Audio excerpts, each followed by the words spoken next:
too hot. Let's see what people think. It'll become a heat wave. Well, the best place to talk about that is here, my usual home in the BBC Weather Centre. Let's go into the studio and I'll explain how heat waves work.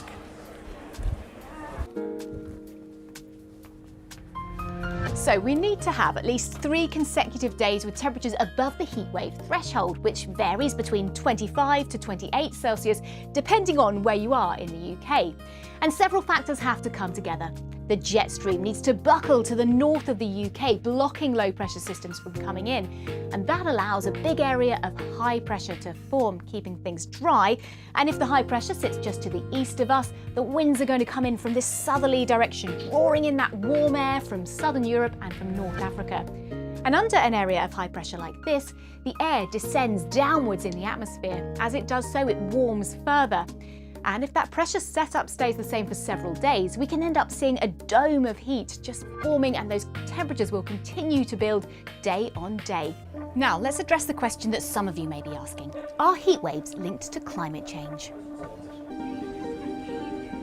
So I've travelled to Loughborough University. They have a heat lab here where they can simulate all kinds of weather conditions, and I'm their guinea pig for the day.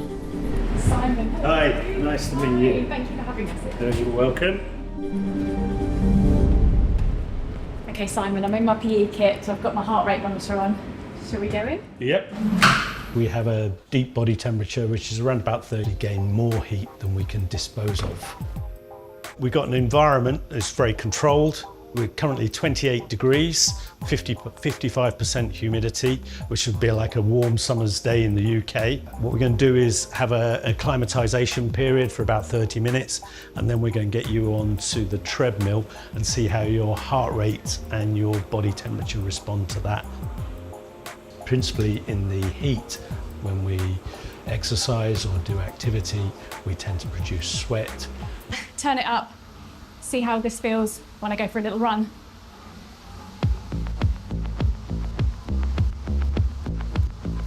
When it's hot, our ability to certainly do physical work is impacted by the heat. We could have a decrease in the amount of physical activity we could do, so therefore the amount of output that we can actually have. So the air's been quite still in here up until now and feels quite sticky and humid. Yeah, so you're improving that evaporation.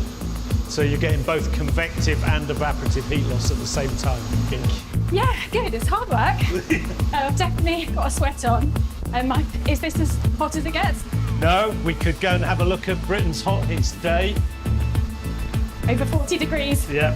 Okay, I feel like that could be a challenge.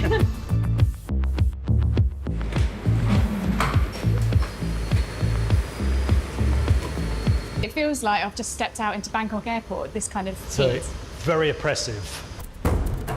This feels very different.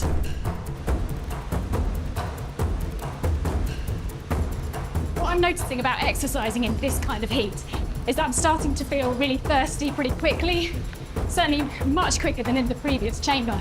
So I feel like I'm going to have to keep hydrated to stop getting dehydrated in the heat. It's harder to do exactly the same activity, and so that's the part of the strain that's coming from the environment as opposed to the activity. And approximately you lost around about 250 grams, which is equivalent to a small bottle of water.